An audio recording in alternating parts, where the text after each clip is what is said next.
Installer Quicklow est une opération extrêmement simple. Il suffit de glisser l'extension. Alors là, on est sur un Mac et l'extension est nommée quicklow.bundle.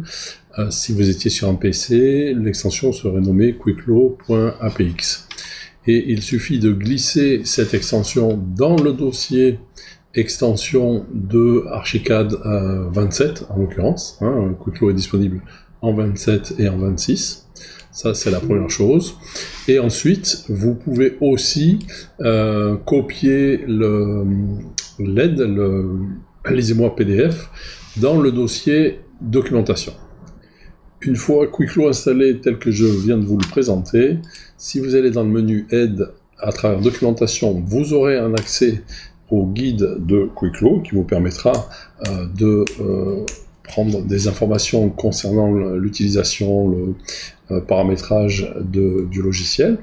Et si vous allez dans le menu dessin, extrait de dessin, un nouveau menu sera disponible qui vous permettra d'ouvrir la palette Quicklow. Il suffit pour cela de l'afficher et vous disposerez de toutes les fonctionnalités qui sont associées avec le logiciel Quicklow. Nous avons un projet support qui nous a été gracieusement prêté par Marie Parente, architecte. Il s'agit du collège Jean Lherminier à la Seine-sur-Mer, dont vous voyez actuellement une photo. Et je vous conseille fortement d'aller regarder le détail de ce projet qui a été finement réalisé par Marie et qui est finaliste du prix national de la construction bois en 2018, livré en février 2018. Ça comprend à la fois la réhabilitation du neuf, c'est sur la ville de la Seine-sur-Mer dans le Var. Et vous avez toutes les infos sur le site de Marie Parente, marie-parente.com. Une fois Quicklow installé, il va falloir préparer votre projet pour l'utilisation de Quicklow. Voilà le fichier que nous allons utiliser pour la présentation de Quicklow. Donc c'est un fichier original du collège que Marie nous a prêté. Et vous allez devoir, pour votre projet, créer deux dossiers adjacents. Un dossier qui aura pour vocation d'héberger les nomenclatures qui seront créées par Quicklow, de manière à pouvoir les sauvegarder puis les importer. Et un deuxième dossier dans lequel, si vous en avez le besoin, vous pourrez stocker des systèmes de classification. Un petit aparté concernant les systèmes de classification. Si vous allez dans le menu Options, Gestionnaire de classification, vous trouverez la classification par défaut que vous utilisez dans votre logiciel Archicad, mais il est possible, depuis le bouton Information, d'aller télécharger d'autres systèmes, et notamment, ça va être utile dans certains cas, notamment pour nos amis belges ou nos amis suisses, dans lequel, de manière nationale, on a un système de classification qui a été organisé. Alors si je viens chercher ici, voilà, pour la partie belge, vous voyez, j'ai en français donc la classification CCTB 2022, je vais la télécharger. Et pour nos amis suisses, je ne sais pas si elles sont disponibles ici. On va voir s'il n'y a pas une autre page. Non, j'en vois pas. Mais par contre, je vais, pour l'exemple, en télécharger certaines qui peuvent être connues. Par exemple, le système Omniclass qui est utilisé aux États-Unis. Voilà, je vais le télécharger. Et éventuellement, on va reprendre le Uniformat américain aussi, par exemple. Voilà. Donc là, je viens de télécharger 3 systèmes de classification qui pourraient me servir. Vous voyez, ils sont ici. Alors c'est des fichiers relativement légers, c'est du XML, ça contient que des informations numériques assez assez basique, et l'idée c'est de pouvoir utiliser partie ou totalité de ces systèmes-là au sein de Quickflow. Une fois que vous les avez téléchargés, il vous suffira d'aller placer ces systèmes de classification au sein de votre projet dans le dossier système de classification, et de cette manière, Quickflow sera capable de les reconnaître et de les utiliser. Maintenant que nous disposons d'un projet et que nous avons correctement installé Quickflow, je vais réouvrir la palette de Quickflow. Et puis, on va préparer notre environnement de travail. Donc, dans mon cas, j'aime bien l'ancrer ici, au-dessus du navigateur, de manière à pouvoir visualiser correctement mon ensemble de lots et les gérer sur la droite de mon écran. À vous de choisir l'organisation qui vous convient le plus. Nous allons devoir maintenant préparer Quickflow à fonctionner de manière prévisible.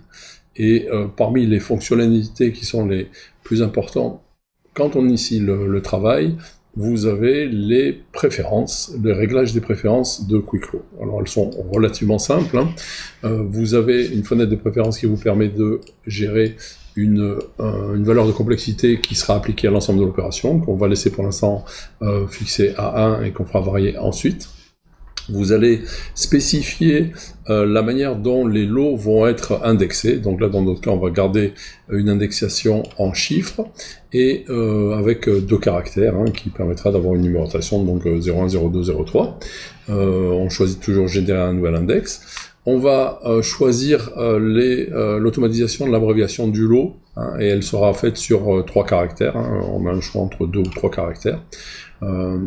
Ensuite, nous allons spécifier le nombre de corps d'état et le nombre d'articles. Alors là, la question, elle est relativement simple. Moi, en général, je mets le maximum. Donc, je vais demander à disposer de 10 corps d'état et 10 articles. Ça veut dire que on disposera dès le début, au sein du lot, de 100 articles disponibles, donc 100 références. Vous pouvez les voir d'ailleurs dans la fenêtre de prévisualisation qui est affichée ici. Donc les corps d'état sont à ce niveau-là, donc vous en avez bien 10.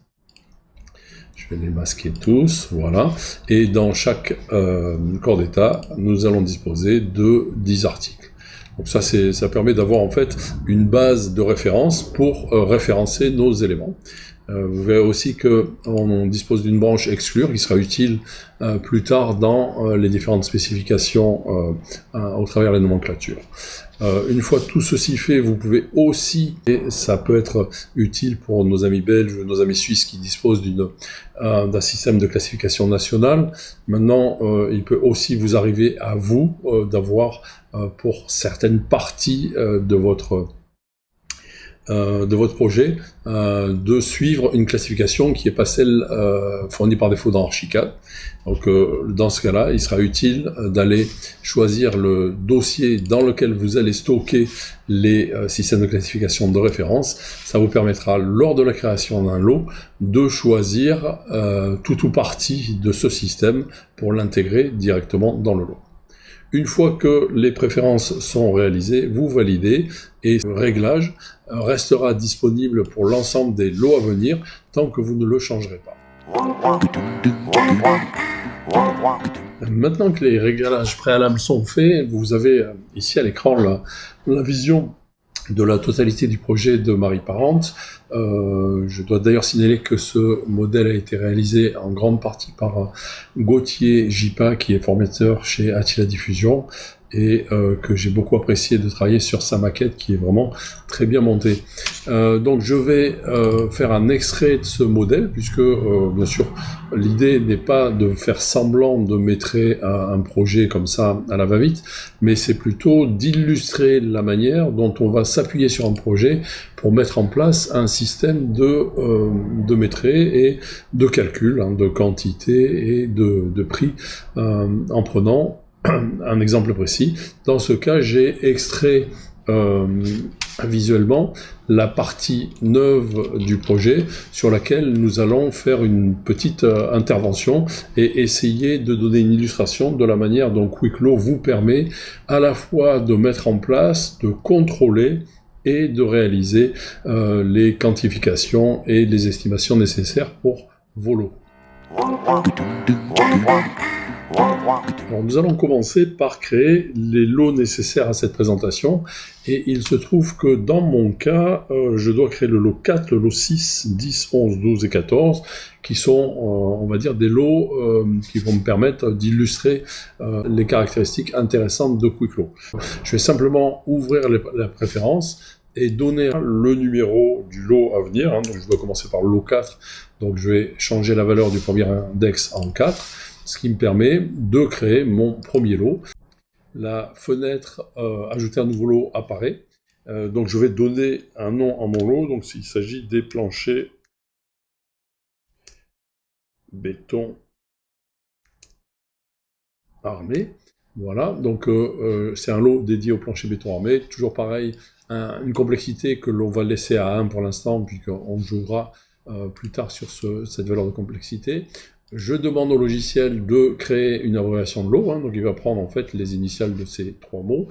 Vous allez aussi pouvoir changer si la valeur aléatoire qui vous sont proposées ne vous conviennent pas, les couleurs pour la substitution graphique. Dans mon cas, je vais rester avec la couleur proposée par défaut, et je vais créer ce nouveau lot. Et vous voyez que après quelques secondes de réflexion, le logiciel va afficher donc le lot 4, plancher béton armé, avec son abréviation. Pour l'instant, aucun élément n'est associé à ce lot, c'est normal, il vient d'être créé. Et il faut savoir que là, le processus est relativement complexe, puisque vous avez une série de propriétés qui ont été créées automatiquement par le logiciel, et aussi vous avez des substitutions graphiques qui auront été créées, notamment pour le lot 4. Donc si j'affiche les substitutions graphiques, vous allez voir que l'ensemble du modèle affiché va changer de couleur. Alors là, il est en teinte blanche, puisque aucun élément n'est actuellement affecté à ce lot. Par contre, si je venais sélectionner un élément et lui demander d'être associé à ce lot, par exemple, je prends cette dalle et je l'associe au lot plancher béton armé, vous voyez qu'instantanément, la couleur de cet élément change dans mon modèle, qui permet de repérer cet élément-là donc dans une substitution graphique dédiée. Je vais annuler cette modification puisque j'en ai pas besoin. Par contre, je vais faire un petit réglage qui me paraît sain. Donc si je vais dans Quicklow, vous voyez que vous avez sur cette substitution graphique, vous avez 2 règles qui ont été automatiquement créées. La règle « j'appartiens au lot donc plancher béton armé » et la règle « je n'appartiens à aucun lot ». Et celle-ci, je vais la changer légèrement. C'est pas possible malheureusement de le programmer à l'avance, mais je vais demander simplement à ce que tout élément hors lot soit affiché en transparence. Donc à ce moment-là, vous allez vous retrouver avec un modèle dans lequel les éléments hors lot seront transparents et permettront de mieux voir les éléments qui sont associés au lot. Je reviens dans cet élément-là et je le réassocie au lot correspondant, et vous voyez que là maintenant la lecture devient plus intéressante. Donc pour l'instant, je vais m'arrêter là et je vais continuer à créer mes différents lots. Là, nous allons choisir d'illustrer l'importation d'un système de classification. Si je coche cette valeur-là, me sont proposées les 3 classifications que j'avais importées précédemment et logées dans mon dossier de système de classification. Dans mon cas, je vais l'illustrer avec la classification qui est utilisée en Belgique francophone. Et bien sûr, on ne va pas importer la totalité du système, puisque là, on décrirait en fait la totalité des lots. Nous, ce qui nous intéresse, c'est de prendre une branche particulière qui est dédiée aux menuiseries extérieures. Donc je vais simplement fermer les branches qui ne m'intéressent pas, et quand j'arrive à la branche en question, je vais garder la partie qui m'intéresse. Donc dans mon cas, c'est le dossier 41, menuiserie extérieure. Le principe de ce système, c'est que une partie de la classification globale est importée et va être proposée à l'utilisateur pour son système d'allotissement. Donc j'ai mon lot6 maintenant qui vient d'être créé, menuiserie extérieure, abréviation MEX, et si je sélectionne une menuiserie pour l'associer, alors là j'ai les grilles, voilà, donc j'ai sélectionné une menuiserie, si je décide de l'associer à un lot, je vais pouvoir en fait ici, au lieu d'avoir des références qui ne sont que des numéros, je vais avoir en fait une partie de description. Donc qui correspond à la nomenclature locale. Et bien sûr, si j'allotis donc cet élément sélectionné et que j'affiche la substitution graphique correspondante, vous allez voir immédiatement que l'aspect de mon modèle change et la couleur associée au modèle va être visible et correspondra à l'élément auquel on a associé cette classification. Alors je vais l'annuler pour l'instant puisque j'en ai pas encore besoin et je vais finir la création de l'ensemble des lots dont j'ai besoin dans cette opération.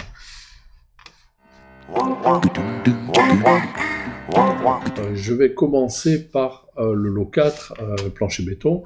Il se trouve que ce sont essentiellement des dalles que je veux allotir, et donc je vais simplement afficher de manière autonome l'ensemble des dalles de mon modèle et les sélectionner si elles m'intéressent pour les associer au lot en question. Donc vous voyez que là, j'ai une série de dalles, certaines représentent des faux plafonds, donc je n'en ai pas besoin, mais d'autres représentent des planchers, et j'en ai besoin. Alors ce que je vais faire, c'est que je vais activer la substitution graphique correspondante, et vous voyez que là maintenant, je vais pouvoir sélectionner des dalles, parmi celles qui sont visibles dans mon modèle, et procéder à leur allotissement. Donc je vais simplement faire la sélection dans mon modèle des éléments en question. Alors celui-là m'intéresse pas parce qu'il est dans de l'existant, donc voilà. J'ai sélectionné l'ensemble des dalles de 2 niveaux, et en utilisant la fonction éditer sélection, je vais simplement les associer au lot. Pour l'instant, je fais une association brutale, brute simplement. Je les associe sans spécifier aucun article particulier au lot lui-même. Par contre, ça me permet de bien les visualiser, et une fois qu'elles sont visualisées, je vais simplement les masquer puisque j'ai plus besoin de les voir. Je vais supprimer de mon affichage. Alors, je vais rajouter des éléments que j'ai oubliés. Donc là, ceux-ci vont être aussi associés. Je vais les masquer, et puis je vais supprimer, donc masquer celle qui ne m'intéresse pas, et puis je vais passer au niveau supplémentaire. Alors, le niveau suivant comporte des dalles qui m'intéressent et des dalles qui ne m'intéressent pas. Donc toutes les dalles de faux plafond que vous avez ici en partie inférieure ne m'intéressent pas, donc je vais simplement m'en débarrasser en les masquant. Je vais voir, là j'ai dû en oublier un bout, non, ça c'est une dalle porteuse, et donc je vais simplement sélectionner l'ensemble des dalles de cette partie-là, alors toujours en évitant la partie existante qui ne m'intéresse pas ici, et la lotir, donc associer simplement avec un lot, et masquer les éléments. Je vais masquer ces éléments-là dont je n'ai pas besoin, ceux-là non plus, et ça c'est une passerelle, donc elle n'est pas dans mon objectif ici, ceux-là non plus ne m'intéressent pas. Voilà, pareil, là j'ai un niveau avec des faux plafonds. Les faux plafonds sont modélisés sous forme de dalles, parfait, je ne veux pas les voir. Alors là j'en ai oublié quelques-unes dans ma sélection. Voilà, je vais les faire disparaître. Alors pour ceux qui ne sont pas à l'aise avec les nouvelles fonctionnalités de visualisation d'Archicad, en fait, le raccourci que j'utilise a été associé à masquer la sélection. Donc une nouvelle fonctionnalité qui est arrivée, je crois, sur Archicad 25, et que j'utilise énormément dans ces cas-là, puisque ça permet très simplement d'exclure du modèle qu'on visualise les éléments qui ne nous intéressent pas. Voilà, là j'ai pu sélectionner les dalles en question, je vais à nouveau les associer avec le lot, puis les masquer. Hein, voilà, elles sont associées. Donc je les resélectionne et je les masque. Et puis on va finir de se débarrasser de ces faux plafonds. Hein. Donc là, on a quelques faux plafonds qui sont encore visibles. On va les sélectionner. Hein. Donc alors après, si vous connaissez bien votre modèle, bah, la sélection est plus facile que dans mon cas où je suis en train un peu d'explorer un modèle que je ne connais pas parfaitement, hein, mais bon, le principe est toujours le même. Hein. On visualise les éléments qui nous intéressent, on exclut des éléments qui ne nous intéressent pas dans certaines conditions, et puis ensuite on sélectionne notre cible, et on l'associe à un réglage, hein, donc dans ce cas-là, l'allotissement sur ce cas-là. Donc si je reviens afficher alors uniquement mes dalles, et que je réassocie la substitution graphique à ce lot-là, vous voyez que maintenant je vois parfaitement hein, l'ensemble des dalles qui font partie de ce lot, et qui vont donc être à quantifier. Alors on va voir si j'ai pas fait d'erreur, mais probablement là, voilà. J'ai l'impression qu'ici, ça c'est de l'existant, ça c'est l'existant. Alors il se trouve que voilà, j'ai fait des erreurs puisque j'ai alloti des éléments existants, donc je vais simplement les sortir hein, du lot. Hein, vous voyez, voilà, ça a été fait, et là, je sais pas trop, mais bon, on va dire que ça convient. Alors si j'affiche maintenant mon bâtiment dans sa totalité, hein, donc je réaffiche la totalité du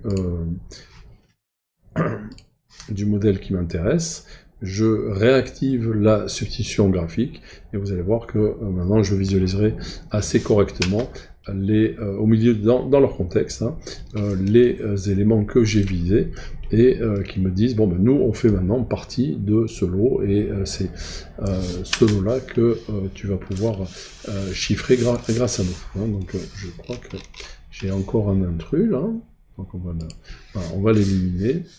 Alors, l'éliminer, c'est pas le supprimer, hein, c'est simplement changer son affectation, et je vois que bon, j'ai quand même quelques éléments. Alors là, on va faire quelque chose de légèrement différent. Je vais rafraîchir ma liste de lots, et à ce moment-là, vous allez voir que le nombre d'éléments associés à un lot va devenir visible. Hein. Vous voyez que maintenant, j'ai 28 éléments associés à mon lot plancher armé, et je vais simplement sélectionner ces 28 éléments dans mon modèle, et je vais les isoler. Hein. Donc, une fois qu'ils seront sélectionnés par Quicklow, je vais les isoler du reste de mon modèle pour pouvoir affiner ma sélection et supprimer à nouveau ou désallotir à nouveau certains éléments qui l'ont été par mégarde. Hein. Voilà, donc vous voyez que j'ai ma sélection, donc je fais simplement afficher sélection en 3D. Hein. À ce moment-là, j'ai exclu certains éléments. Vous voyez que une série de la partie existante là est toujours allotie. Hein, donc je vais simplement changer le comportement de ma sélection en les supprimant hein, du système d'allotissement. Vous voyez que c'est pas très compliqué, hein, c'est visuel. Voilà, je l'ai désallotis. Voilà, on va rafraîchir tout ça. Hein, donc là, de 28, on va passer à un nombre un peu moins important d'éléments. Voilà, on est à 22. Hein, je réaffiche la totalité de mon modèle pour faire un contrôle. Et je vais ensuite, voilà, une fois que c'est affiché, sélectionner mes 22 éléments, les isoler et faire mon contrôle final d'association. Donc vous voyez que j'ai des possibilités comme ça, visuellement, hein, si j'explore un modèle que je connais mal, de faire mes sélections. Bien sûr, quand vous connaissez bien votre modèle, vous connaissez chaque élément qu'il constitue. Donc là, je vais isoler les éléments. Voilà, et vous voyez que donc là maintenant, j'ai à peu près la totalité des dalles que je voulais quantifier, et bien sûr, la précision de mon travail dépend de ma connaissance de mon modèle ou de mon exploration. Et dans ce cas-là, j'ai utilisé la fonction chercher sélectionner, où je demande des éléments de type porte ou de type fenêtre, dont la position est extérieure. Là, ça me permet de faire une sélection assez rapide. Alors j'ai aussi des éléments qui ne m'intéressent pas et qui sont visibles ici dans la 3D, donc je vais essayer de m'en débarrasser le plus possible, hein, donc tout dépend des systèmes de sélection dont vous disposez. Après, quand c'est pas possible, on a l'eau, puis on dissocie ultérieurement, hein, donc il y a plusieurs stratégies pour arriver à se débarrasser des éléments non désirés. Voilà, là je me suis quasiment débarrassé de tous. On va voir si on arrive à éliminer toutes celles-là. Voilà, on n'est pas trop mal. De toute façon, on pourra revenir en arrière, hein, c'est jamais définitif, hein, c'est une allocation. Et j'utilise donc la fonction associée, et je vais demander simplement à ce que ma sélection appartiennent au lot menuiserie extérieure, ce qui va bien sûr immédiatement changer leur aspect en 3D, et vous voyez que maintenant je visualise bien mes menuiseries, mais je m'aperçois qu'il y en a certaines qui ont été mal localisées dans mon modèle, hein. Il y a probablement des menuiseries intérieures qui ont été classées comme des menuiseries extérieures. Donc ce qu'on va faire, je vais rafraîchir ma sélection, hein, et du coup l'eau m'affiche le nombre d'éléments sélectionnés. Ça me permet bien sûr de faire une sélection 3D de ces éléments-là, de les isoler, et les ayant isolés, ben, je vais peut-être soit sortir du lot les éléments non désirés, soit les qualifier différemment et dire ah ben non, cette sélection ou ces éléments-là sont des menuiseries intérieures, de manière à pas les réassocier de manière non désirée. Hein. Donc j'isole ma sélection, hein. Vous voyez, donc là maintenant j'ai tous les éléments qui font partie de ce système-là, et vous voyez que ici j'ai un ensemble, hein, d'ééléments qui sont classés intérieurs, mais qui sont des éléments enfin classés extérieurs et qui sont des éléments intérieurs. Donc je vais voir si j'arrive à les sélectionner. Vous voyez, j'ai une possibilité, hein, là avec un rectangle de sélection, et donc je vais simplement, alors je vais faire deux choses, je vais les dissocier de mon lot, hein, ça c'est une première action, mais ensuite je vais changer leur réglage, hein, puisque j'ai diagnostiqué un réglage de mauvaise qualité, et donc je vais aller dans leur spécificité, hein, et vous avez ici dans l'onglet classification et propriétés la définition de la position, et je les rebascule en intérieur. Hein, parfait. Et donc à ce moment-là, je peux à nouveau, hein, rafraîchir. Vous allez voir que le nombre d'éléments associés à ce lot va réduire, hein, c'est logique, hein, puisque il y en a moins. Je vais à nouveau les sélectionner, donc je sélectionne la totalité des éléments qui sont inclus dans ce lot, et puis je vais essayer de procéder à une réaffectation pour tous les éléments qui ne sont pas des éléments de menuiserie extérieure, hein, donc encore un petit travail de voilà, de sélection. Alors là il y a par exemple une stratégie qui pourrait être de dire de toute façon là j'ai des éléments que je veux masquer, hein. Donc par exemple tous les murs extérieurs comportent des menuiseries extérieures, et visiblement c'est relativement bien repéré par le modèle, hein. Donc je vais simplement sélectionner ces éléments-là, les supprimer de mon affichage 3D, hein, et là c'est relativement facile dans mon cas, hein, vu la manière dont la maquette a été montée, hein, et ceux-là, donc je les considère comme bons, hein, donc j'ai pas besoin de trop les travailler, hein. Donc je vais simplement au fur et à mesure masquer tous ces éléments qui sont pertinents, ce qui me permettra de manière plus simple de sélectionner les éléments qui ne le sont pas. Alors là, au passage, je sélectionne des menuiseries, mais j'en ai pas besoin, mais c'est pas gênant non plus. Ce mur-là aussi, là j'ai un mur qui est en avancé aussi, je vais le masquer, et puis on va faire le tour, et là, voilà, j'ai à peu près tout. Bon, il me reste encore quelques menuiseries extérieures qui sont vraiment bien dans le lot associées, donc je vais simplement les masquer. Ici, c'est un mur qui ne contient pas d'éléments qui m'intéressent pour l'instant, hein. On verra après si on doit les modifier. Et voilà, donc là, par exemple, si je fais une sélection des éléments de mon lot, normalement, il ne va sélectionner en fait en 3D que les éléments qui sont visibles. On va le laisser travailler un petit peu.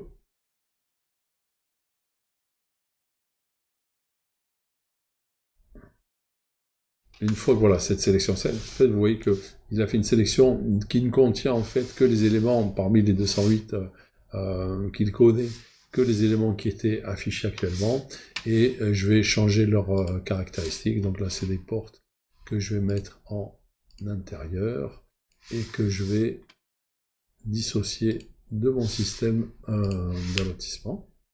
Voilà. On va revenir réafficher la totalité du modèle et faire un contrôle visuel. Hein. Donc là, il n'y a pas de meilleure recette que la connaissance du projet. Hein.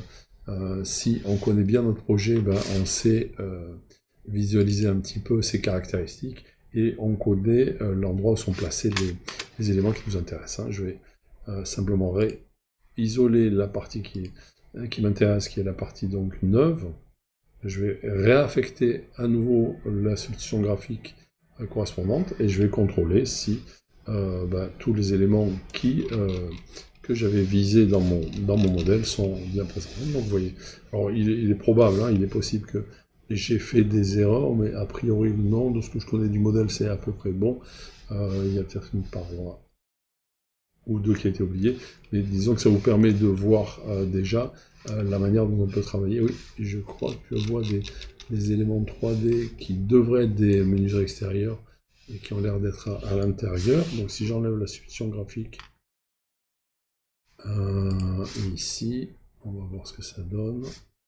J'ai l'impression qu'ici, là, j'en ai une ou deux qui a pas... Non, vous voyez, c'est une illusion. En fait, la transparence m'a fait croire que les éléments faisaient partie du modèle extérieur.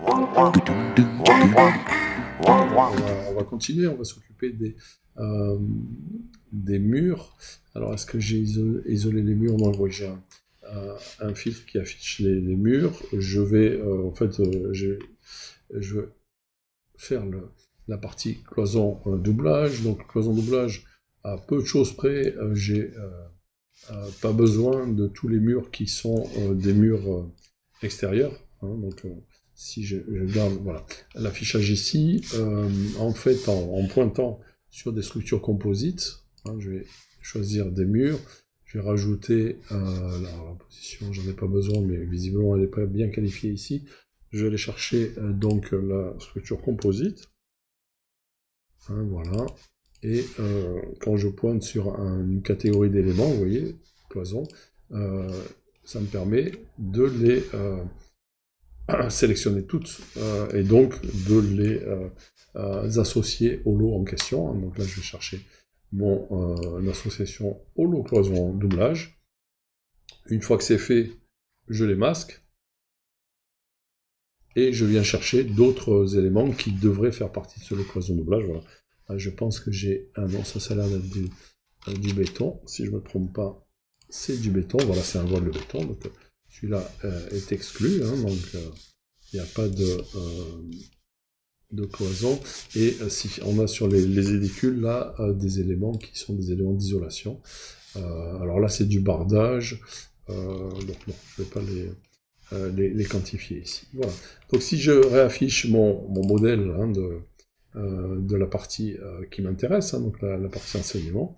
Si j'affiche maintenant ma substitution graphique et je demande à voir le lot en question, donc qui est le lot cloison doublage, hein, une substitution graphique qui va donc isoler les éléments déjà associés au lot, vous voyez que de cette manière-là, j'ai l'ensemble des éléments actuellement intégrés dans l'eau. Hein. Bien sûr, c'est quelque chose qui est perfectible. Hein. Si j'ai oublié des éléments, bien sûr, je les rajoute.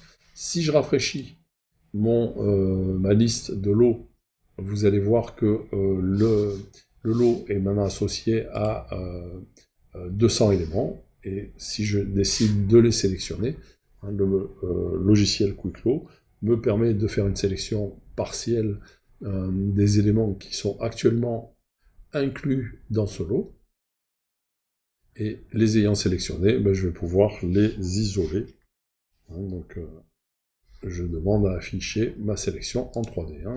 Vous avez affiché sélection en 3D, moi j'ai un raccourci clavier qui me permet de les afficher, et vous voyez que j'ai bien mes éléments, et d'ailleurs Ceux-là, je crois que c'est la partie existante, hein, probablement, et celle-là aussi, sauf erreur. Donc je vais pour l'instant les exclure, mais rien ne m'empêchera de toute façon ultérieurement de les réinclure si j'ai fait une erreur. Vous voyez que donc, je dispose d'une certaine souplesse, hein, et d'ailleurs, puisque j'ai mes cloisons intérieures et que j'ai un certain nombre de menuiseries ici qui sont disponibles, rien ne m'empêche de sélectionner les menuiseries en question et de m'assurer que dans leur qualification, elles sont bien en mode intérieur. Alors c'est celle que j'avais sélectionnée, donc ça a l'air de correspondre. Est-ce que j'ai des fenêtres? Oui, j'ai quelques fenêtres aussi. Je vais voir si elles sont bien spécifiées comme étant intérieures. Non, elles sont spécifiées extérieures, vous voyez.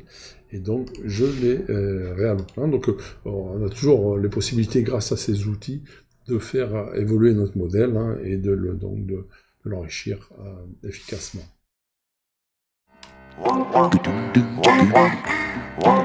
Des éléments qui ne sont pas véritablement des éléments du modèle, on va dire de manière évidente, puisque ce sont les zones. Hein. Les zones, en fait, représentent des espaces vides. Mais elles sont intéressantes parce qu'elles nous permettent de collecter de l'information, et de l'information de manière dynamique. Alors, dans mon exemple, je vais simplement isoler un étage. Hein. On va travailler sur cet étage-là, donc le dernier niveau. Voilà. J'ai isolé mon étage, et vous allez voir que je vais pouvoir travailler simultanément à partir de ces éléments-là sur 3 lots. Hein. Et là, c'est assez intéressant, puisque si je sélectionne donc ma fonction éditer sélection, que j'étends cette fenêtre, je vais pouvoir associer les mêmes éléments de mon modèle au lot faux plafond, au lot revêtement de sol, et au lot peinture mur. Hein, sachant que l'idée dans ce cas-là, c'est que grâce à l'allotissement et grâce au système de prise de mesure de Quick Low, je peux prendre une mesure qui sera la partie supérieure, la partie inférieure ou la partie latérale des zones. Hein, donc là, en une manip, j'ai alloué les éléments de mon modèle. Alors si je réaffiche l'ensemble des zones, hein, alors, afficher les zones de mon sujet, et si je change les substitutions graphiques, hein, regardez, là j'ai bien un travail qui a été fait sur les faux plafonds dans cet étage-là, un travail qui a été fait sur les revêtements de sol dur dans cet étage-là, bien sûr, et la peinture sur mur dans cet étage-là. Donc vous voyez que assez simplement, je vais faire avancer mes lots de manière parallèle pour l'ensemble des éléments de ma sélection. Je pourrais le faire sur l'ensemble des étages. Hein. Là, j'ai isolé un étage pour avoir une vision un petit peu plus focalisée sur un problème, et qu'on puisse bien comprendre qu'un même élément peut être associé à un ensemble de lots différents. Alors c'est là que si je reprends ma perspective d'enseignement, je vais pouvoir vous rendre visuel le fait que, une fois que l'ensemble du modèle a été alloti, je vais m'assurer que les zones sont visibles en 3D. Voilà, je vais afficher aussi les zones. Voilà. J'ai deux substitutions graphiques qui peuvent venir en appui à mon contrôle de modèle. J'ai une substitution graphique qui va prendre tous les lots en mode croissant, donc il va partir du lot avec le plus petit index et le substituer graphiquement, et puis successivement aller de lot en lot vers les lots les plus grands. Et c'est là que vous voyez que mes zones affichent le premier lot rencontré, qui est le lot faux plafond, qui est rouge. Et si je repars dans l'autre sens avec tous les lots décroissants, donc je vais partir du lot le plus grand pour aller vers le lot le plus petit. Et là, c'est bien sûr, pour les zones, c'est le lot peinture sur mur qui a été traité d'abord, hein, sachant que un élément, même s'il est affecté à plusieurs lots, ne va afficher en fait que le premier lot dans lequel il est détecté, et ensuite il ne sera plus bien sûr remplacé. C'est le principe des substitutions graphiques. Un élément est détecté, associé à une règle, et les autres règles ensuite ne sont plus contrôlées sur cet élément-là.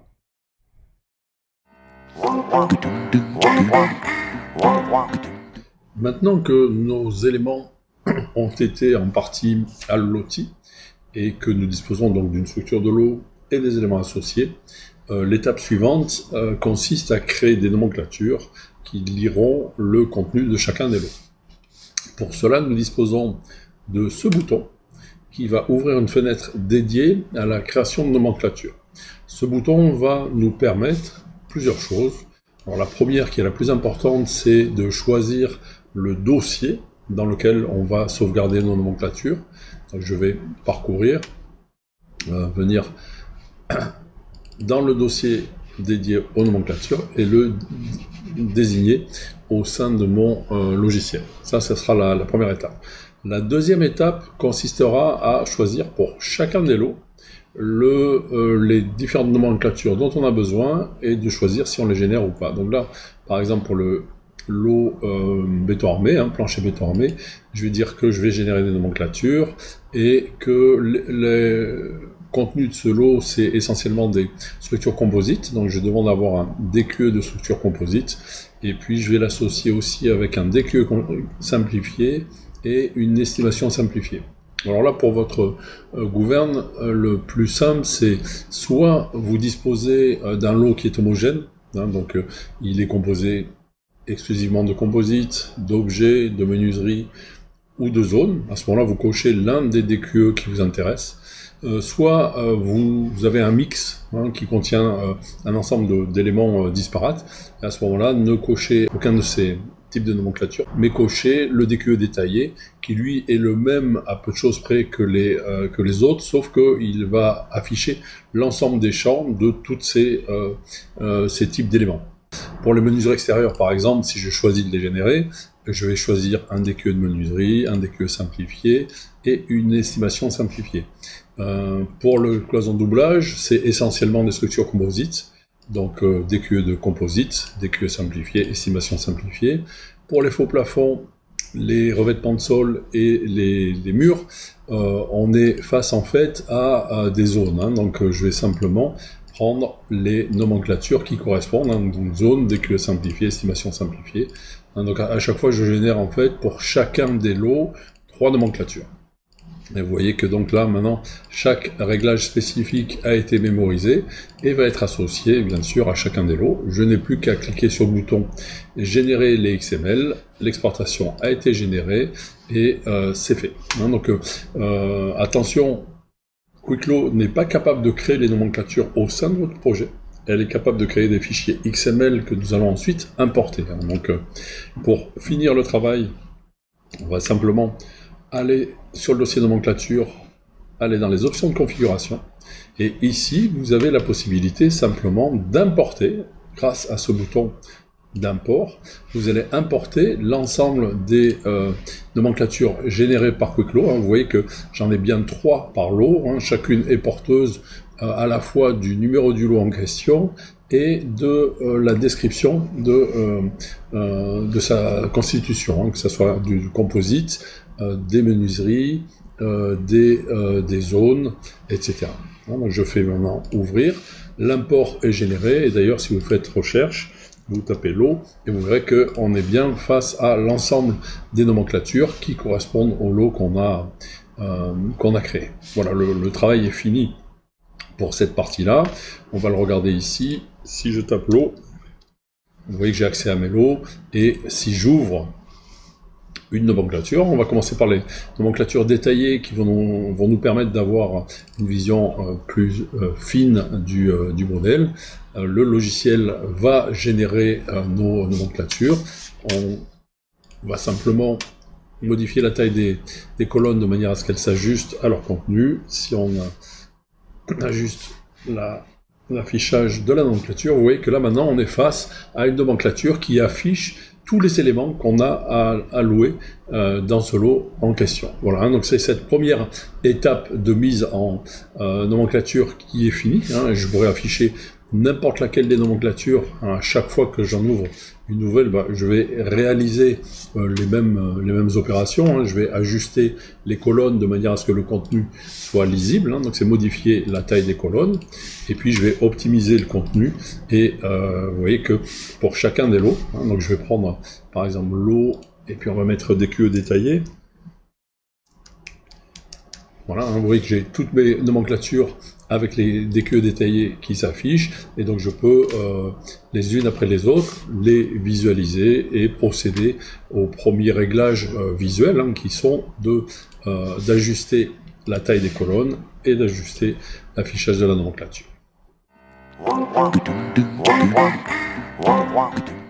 L'étape qui suit va consister, pour chacun des lots, à définir de manière un petit peu plus spécifique les caractéristiques des éléments qu'on va quantifier.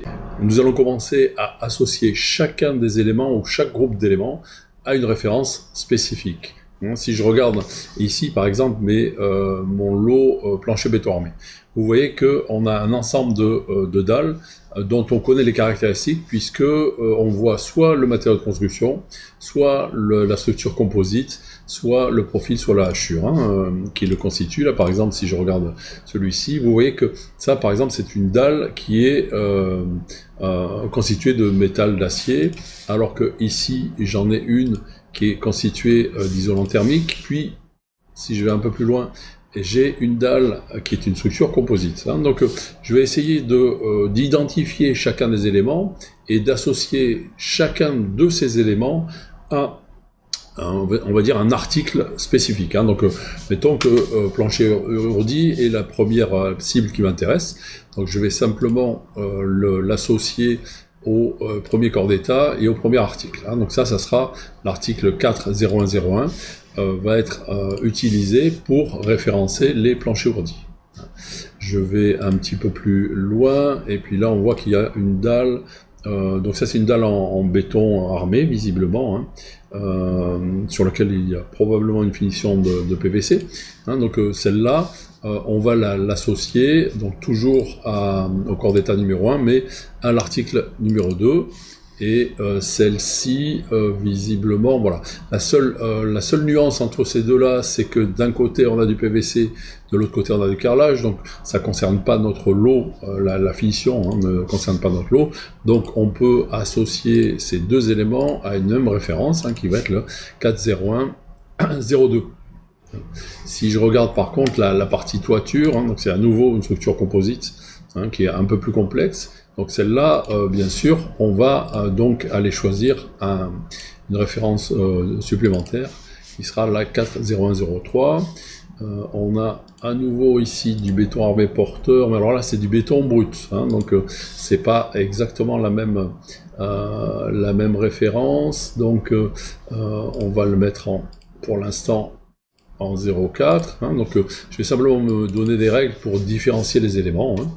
Là c'est du dalle 20 plus 5, 20 plus 5, donc qui sont en toiture, celle-là aussi, et pour l'instant on regarde, donc 20 plus 5, ça a l'air d'être la même structure, simplement avec des usages un petit peu différents, donc je vais les associer à la référence 5, donc toujours corps d'état 0,1, et référence 5, et référence 5.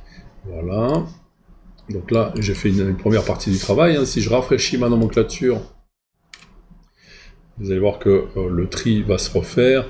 Et maintenant, il me reste à contrôler les erreurs potentielles. Par exemple, l'isolant thermique, visiblement, c'est pas vraiment l'objectif que j'avais. Je vais essayer de voir si en 3D, je suis capable de visualiser cet élément-là. Je vais essayer de le sélectionner. On va remplacer ma substitution graphique par une substitution graphique qui correspond à mon lot, et je m'aperçois que cette grande dalle là, donc visiblement, où il y a une erreur oui, exactement, on voit, donc c'est la dalle qui correspond à la couche d'isolant thermique en sous-phase de dalle, erreur d'affectation, et là j'ai deux possibilités. Soit depuis ma sélection, je vais utiliser la fonction d'éditer sélection, et je vais sortir cette dalle de mon lot. Donc ça c'est la première possibilité, qui est a priori la meilleure, mais il y a une autre possibilité. Si je suis sûr de mon choix ici, et que je veux exclure, mais directement depuis la nomenclature, cet élément-là, je vais simplement l'associer à exclure, hein, qui va simplement ne pas la dissocier du lot en question, mais simplement va l'exclure des calculs. Hein, donc elle sera toujours dans le lot, mais par contre, elle ne sera pas calculée dans les éléments comptés. À vous de choisir, hein, les deux sont possibles. L'essentiel, c'est d'avoir une manière de sélectionner un élément.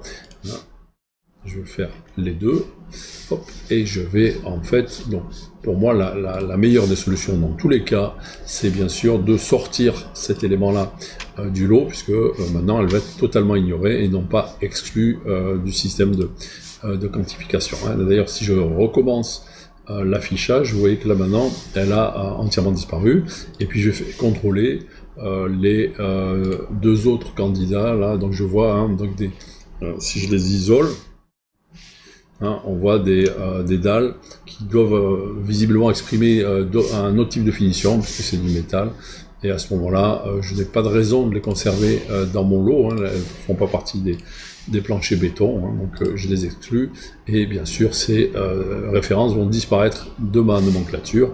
Il m'en reste un ici qui a l'air d'être aussi un intrus. Hein, alors il ne peut pas le sélectionner en 3D, oui, parce que j'avais changé mon affichage, hein, donc je vais rétablir l'affichage du modèle complet. Hein, donc là il faut faire attention quand on navigue depuis une nomenclature et qu'on va dans la 3D, si vous voulez afficher un élément, il faut bien sûr que celui-ci soit visible, sinon le logiciel vous affiche un message d'erreur. Hein. Je peux isoler maintenant cette dalle en question, bon pareil, hein, une qualification d'acier et probablement une erreur d'allotissement, donc je l'exclus, et vous voyez que assez rapidement j'ai fait le tour du problème et de ma définition, et vous voyez que maintenant ne sont conservés dans mon lot que les éléments que j'ai choisis et que j'ai référencés et associés à des références différentes. Donc ensuite, à vous de trouver les règles qui vous conviennent le plus, sachant que le numéro de l'article va conditionner la manière dont la nomenclature s'affiche, puisqu'elle va être toujours en affichage en mode croissant, et à vous de choisir celui que vous voulez voir en début de quantificatif, et successivement dans la nomenclature. Vous avez plusieurs manières de faire, hein. Vous pourriez dire, par exemple, si je voulais avoir d'un côté que les bétons armés à couler, hein, par exemple ceux-là, que je garderai dans mes, on va dire dans le corps d'état numéro 1, hein, puis je voudrais peut-être avoir des toitures dans le corps d'état numéro 2, puis ensuite des planchers ourdis dans le corps d'état numéro 3, hein, ça peut être fait. Hein. On pourrait dire, bon, ben, allez, plancher ourdi, je les associe à la première référence du corps d'état 3. Les dalles de toiture, hein, donc ces deux-là, je vais les associer au corps d'état numéro 1. Tiens, on va faire numéro 1. Donc celle-là, ben, les deux, hein, numéro 1. Numéro 1, voilà, et ensuite toutes les autres, je vais les associer donc successivement au corps d'état numéro 1, donc la première référence, hein, donc corps d'état numéro 2, pardon, la première référence pour celui-là, donc celui-là, ça sera la même, corps d'état numéro 2, la première référence, ça c'est de la toiture, on avait dit que c'est elle y est en corps d'état 0,1, ça c'est bon. Celle-là, oui, celle-là, elle est légèrement différente, donc on va la mettre en 0,2. Voilà, et puis celle-là, c'est du béton armé, donc corps d'état numéro 2. Et référence numéro 2. Voilà, donc une fois que j'ai fait cette réaffectation, je peux reconstruire mon nomenclature, et vous allez voir que maintenant, hein, on a un ordre qui est légèrement différent. Donc toiture, celle-ci, eh ben, on s'est mis en 3. Mais on a la place de se mettre en 2, donc on va la mettre en 2. Le béton armé porteur, donc lui, il va passer en 3. Et ensuite, les toitures dans les dalles, et puis les planchers ordi. Voilà. Donc, vous voyez, j'ai choisi un petit peu la manière dont je voulais que ça s'organise. Ce sont simplement des références, hein, des numéros, et j'ai fini cette première partie qui pourrait être ensuite complétée par des descriptions. Hein, je pourrais pas mettre par exemple plancher BA toiture. Voilà. Donc là, j'ai un plancher BA toiture qui va être la même description que pour celui-là. Et puis là, je vais avoir par contre, voilà, c'est la même encore, donc je la colle. Voilà, puis ça va être du plancher BA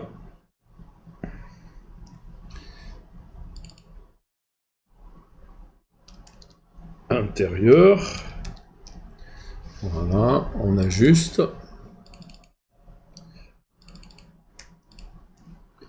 Ok, voilà, et puis là c'est plancher ordi. Voilà, hein, donc j'ai comme ça spécifié des caractéristiques qui sont associées à chacun de mes éléments, hein, et que j'ai choisi bien sûr les références auxquelles ils vont être associés. On peut faire ça dans chacun des lots.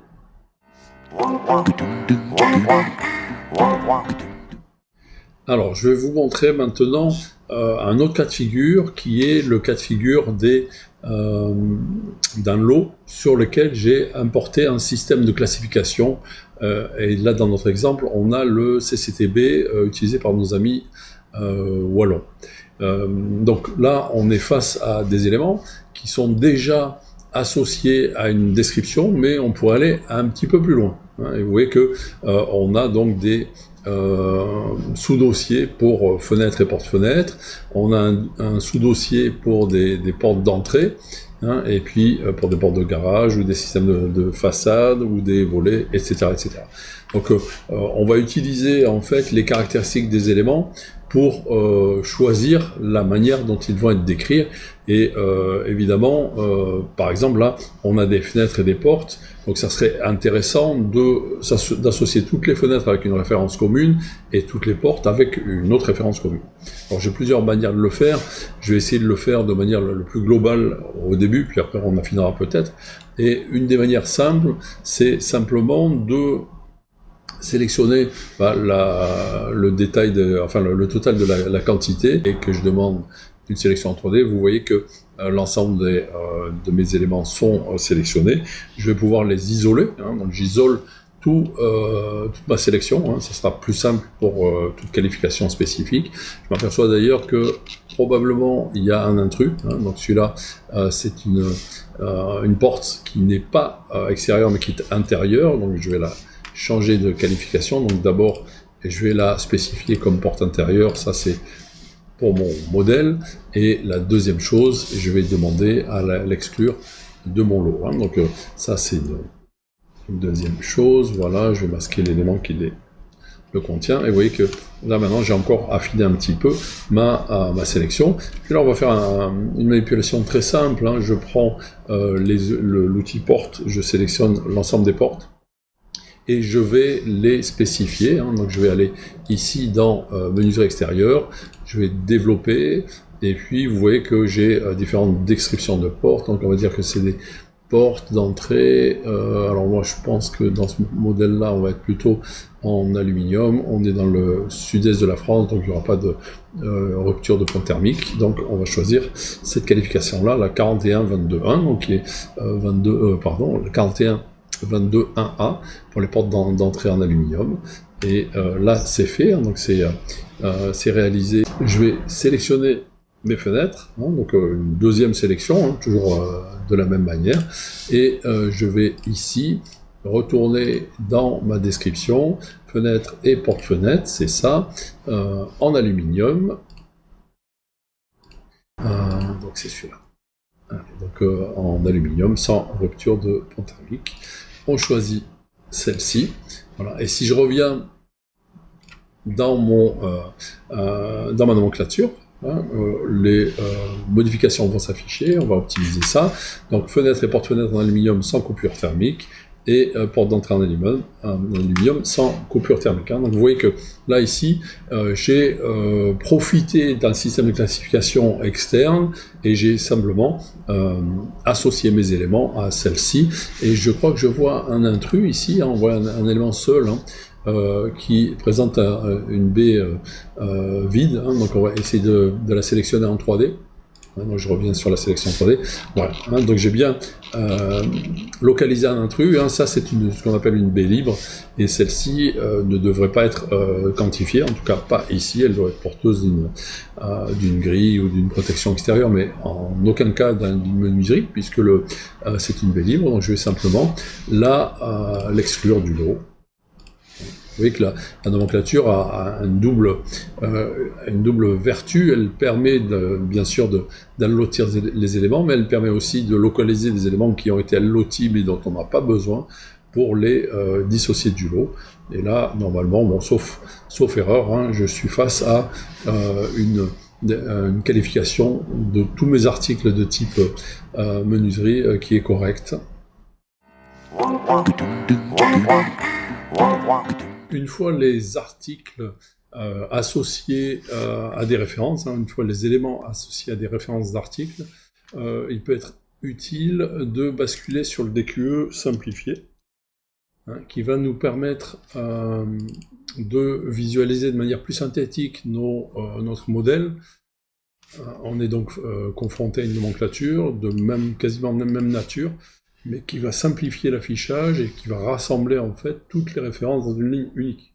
Hein, ça permettra d'aller un petit peu plus loin dans la définition, hein, et de différencier les références ou les localisations des éléments.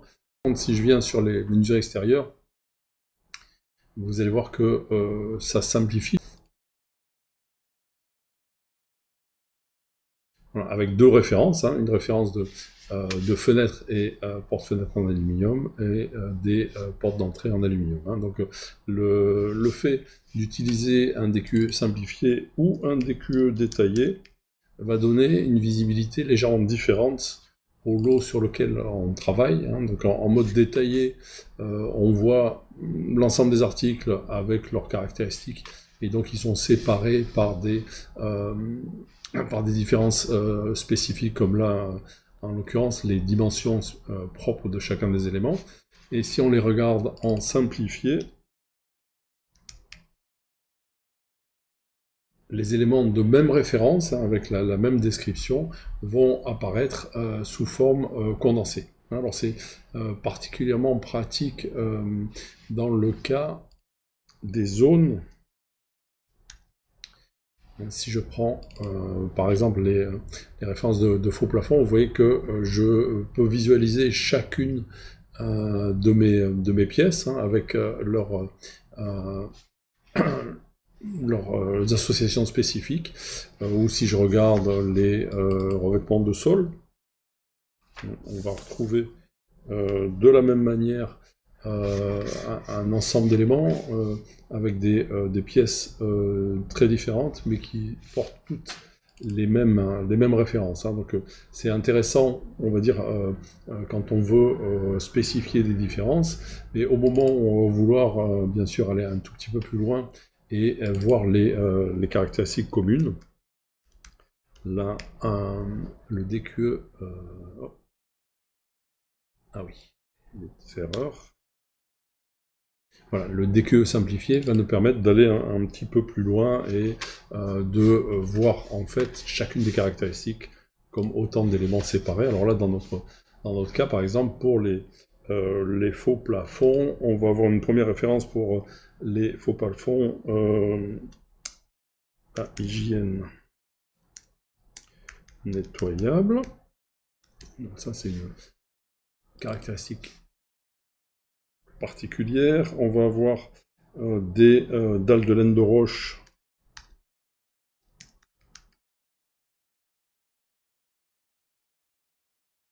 Alors là, on en a deux références. D'ailleurs, on a laine de roche 600 x 1200. Et puis là, on a la même chose, mais en 600 x 600, et ensuite pour la dernière référence, ça sera du plâtre, hein, donc non démontable.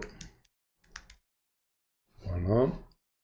Alors, vous voyez que là, si je rebasculais sur le détaillé, et je regarde les faux plafonds, la description que j'ai associée à chacune des références est maintenant disponible pour chacun avec ses spécifications particulières. Donc je vais pouvoir le faire de la même manière pour les soldures. Donc je vais prendre mes soldures et les qualifier. Alors là, on a normalement deux références, hein. Deux références ou trois. Donc là, c'est soldure. Oui, donc on va avoir une référence commune pour les grès cérame.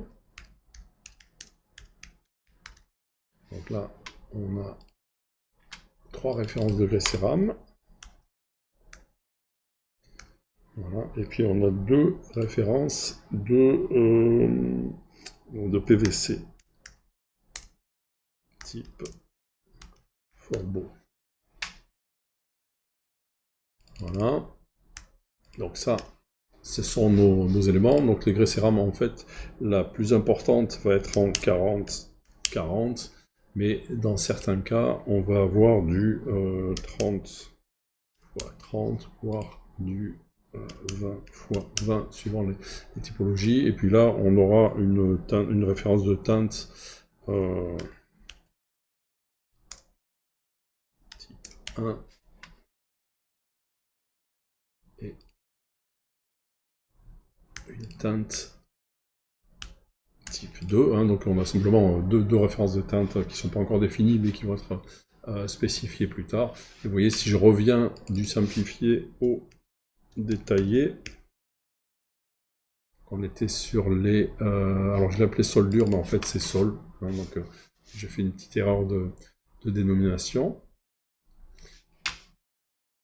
Voilà, on se retrouve bien avec nos références qui sont venues renseigner nos éléments, et donc toutes ces spécifications que l'on fait à travers la nomenclature viennent nourrir notre base de données et remplissent chacun des éléments associés au lot au sein de notre modèle 3D.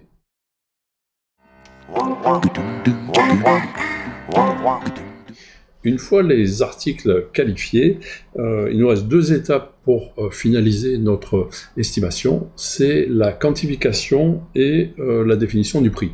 Alors c'est assez simple dans notre cas, puisque la quantification se fait en deux étapes. Il faut d'abord définir une unité de mesure, hein. Donc là je vais prendre par exemple du mètre carré pour mes menuiseries. Alors on pourrait bien sûr chiffrer les menuiseries à l'unité par leur dimension.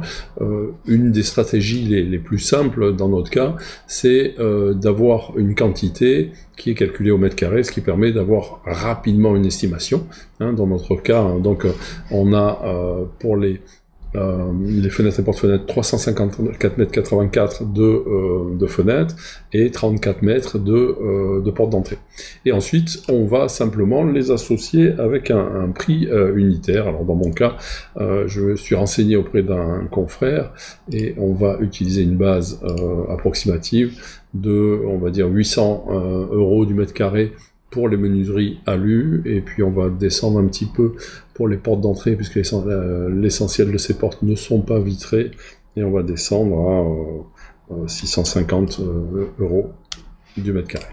Et vous voyez que donc grâce à cette affectation, on optimise, on obtient déjà quasiment un résultat. Alors attention, hein, les nomenclatures se mettent à jour suite à tout changement sur les lignes, mais pas sur les totaux. À vous de rafraîchir la nomenclature pour que les totaux s'additionnent, et à ce moment-là, vous disposez d'une première estimation en fonction, bien sûr, de votre chiffrage et des quantités et des prix unitaires que vous avez saisis.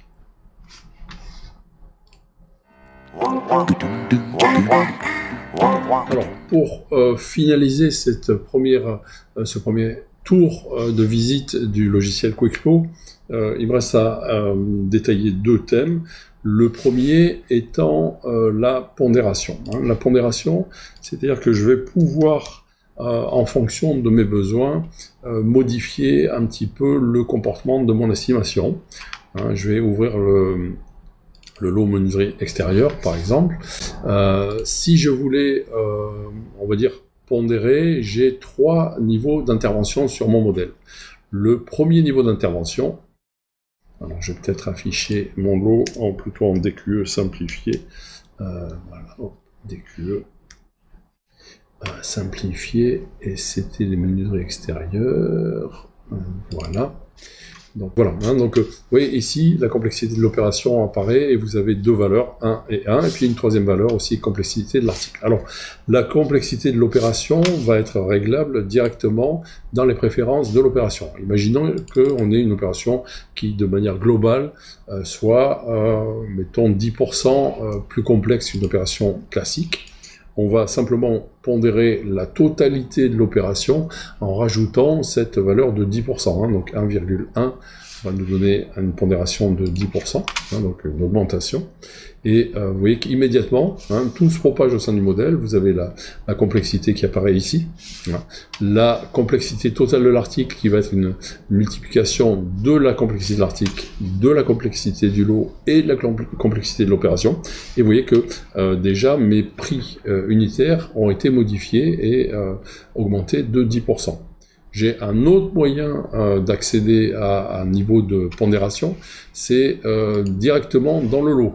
Si j'interviens sur mon lot et que je demande à éditer le lot sélectionné, alors là, tiens, c'est étonnant, on a une complexité qui s'affiche à 0, mais elle devrait être à 1. Et donc là, je vais la mettre aussi, on va dire qu'on a 5% de complexité sur ce lot, sur un cas un petit peu particulier de... Alors ça c'est l'usure extérieure, voilà. Donc j'augmente la complexité de mon lot directement ici. Et vous allez voir que, à nouveau, le montant affiché va être recalculé, il va être pondéré. On laisse la machine lancer son calcul. Vous voyez que donc j'ai 10% pour l'opération, 5% pour ce lot, ce qui me donne multiplié par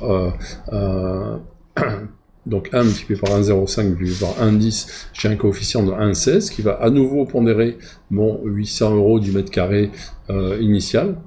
Et si je voulais avoir encore plus de finesse, je pourrais par exemple dire que y a une complexité supplémentaire qui va être à prendre en compte ici. On va mettre à nouveau 5% de difficulté pour les menuiseries, donc pas 105, attention, mais 1,05. Voilà. Et par contre, on pourrait aussi pondérer à l'inverse, mettre à 0,95, donc 5% de moins pour les menuiseries de type porte. Et vous voyez que là maintenant, j'ai fait jouer mes 3 niveaux de complexité, la complexité globale de l'opération, la complexité globale du lot et la complexité spécifique des articles. Et bien sûr, ce n'est jamais statique, puisque je peux le faire évoluer et dire mon opération en fait n'a une complexité globale que de 5%. Dès que j'ai rentré ce réglage, elle va s'appliquer, mais je pourrais aussi dire que au niveau du lot lui-même, on a une complexité de 10% de manière générale, qu'on pondérera ensuite au travers des articles, soit en l'augmentant, soit en la diminuant, soit en conservant simplement, grâce à la valeur 1,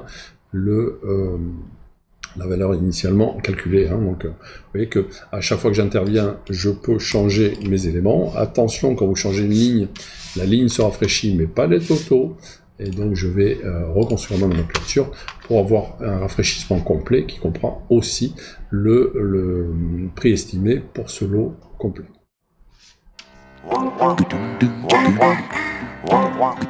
Le dernier sujet que j'aimerais traiter à propos de Quickflow est la capacité qu'il a de rassembler des éléments disparates ou variés au sein d'un même ensemble. Alors pour cela, j'ai créé un lot aménagement. dans lequel je vais faire deux opérations. La première opération sera de simplement collecter salle par salle les mobiliers utilisés. Donc je vais utiliser le bouton ensemble, là c'est la palette ensemble qui va s'afficher, donc si je clique dessus, vous voyez que cette palette ensemble est venue s'afficher et va me permettre d'utiliser certaines fonctions. La première, c'est la création d'un ensemble, donc j'ai deux salles, SVT1, SVT2, que je vais créer, SVT1, qu'on va placer ici, qu'on va associer à un favori qui correspond à un ensemble détaillé, voilà, que je vais placer ici, et ensuite je vais créer à nouveau un ensemble que je vais baptiser SVT2, qui va avoir les mêmes réglages, et que je vais placer ici. Une fois que mes éléments sont placés, je fais une sélection de l'ensemble des objets, dans mon cas, que je veux associer, et ça peut être une sélection disparate, dans ce cas-là, j'ai une sélection d'objets, mais ça pourrait être des objets, des menuiseries, des cloisons, etc. Donc j'ai une sélection qui correspond à l'ensemble des éléments que je vais associer à mon ensemble, à la totalité des éléments que je vais associer à mon ensemble. Mon ensemble est sélectionné, et je vais utiliser le bouton plus pour rajouter ces éléments dans mon tableau, et donc cette marque, donc SVT1, me signale le contenu qui est associé à elle, et je vais faire la même chose avec SVT2, donc je sélectionne les objets qui doivent être associés à cet ensemble, et avec le bouton plus, je les additionne. Vous voyez que, donc là maintenant, on a un récapitulatif de l'ensemble des éléments associés à cet ensemble, et par conséquent, je peux soit allotir les éléments et les faire apparaître dans mon tableau de quantité, soit simplement allotir l'objet et le faire apparaître, et donc le chiffrer de manière globale. Donc vous avez le choix entre les deux. Une autre manière d'utiliser cet outil-là serait d'utiliser la capacité qu'il a à faire la somme de deux superficies. Donc là, je vais créer un nouvel ensemble que je vais simplement appeler, dans ce cas-là, SVT, et je vais l'associer avec un autre réglage, donc un réglage qui va révéler les superficies. Si je place mon objet, voilà, pour l'instant il n'est associé à aucune superficie, il me suffit de sélectionner chacune des zones qui va être associée à cet ensemble, et de les additionner. Donc on doit sélectionner les deux zones, ou les n zones, et l'objet qui va les collecter. Et dès que je demande la somme, vous voyez que le logiciel fait la somme des superficies de mes deux zones, 2 x 85 et quelques, on est à 170 mètres carrés.